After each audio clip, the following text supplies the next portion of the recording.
We are following a developing story we first brought to you last night. The FBI and state police are flagging social media posts from some of those within the Port Byron Central School District. Now the superintendent is calling on parents to have a conversation with their children about the dangers of sharing things online. News Channel 9's Julia LeBlanc spoke with the chief of Special Victims Unit in Onondaga County, sharing advice on how parents can keep their kids safe from this type of exploitation.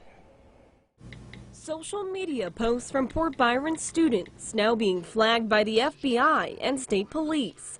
The superintendent sending this newsletter to parents, asking them to talk to their kids about sharing illegal images and words online like nude photos. Neil O'Brien saying in part, quote, "There have been too many instances of our students being involved in inappropriate posting on social media or involved in other activities that violate personal privacy and in some cases, the law." It is a growing problem. Though the Child Advocacy Center here in Onondaga County is not involved in these specific cases, we did speak with the chief of the Special Victims Unit, and he says parents need to educate themselves about social media before having those conversations with their children to make sure what they're doing on here is not spreading all over the internet. We're seeing some of the kids taking photographs of themselves and sending it to their peers, and then it's just kind of spiraling out of control from there. Jarrett Woodfork says many teens think those pictures can only be seen by who they're sending them to.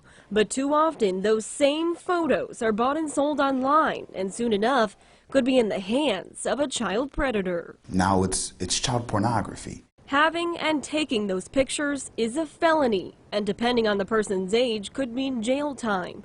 And even without prosecution, that photo could follow the child for the rest of their lives. While it seems harmless right now, those images of you are products of crime. That is a danger for you and your classmates, and they're getting in the hands of people that you don't want. Now, we reached out to the Port Byron superintendent, and he tells us that at this time the FBI is investigating, but the FBI cannot confirm or deny that.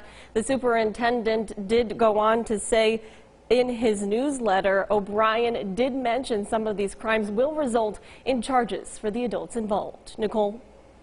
Julia, thank you. Important and alarming information there. If you want to read the full statement from the Port Byron superintendent, make sure you download the News Channel 9 app.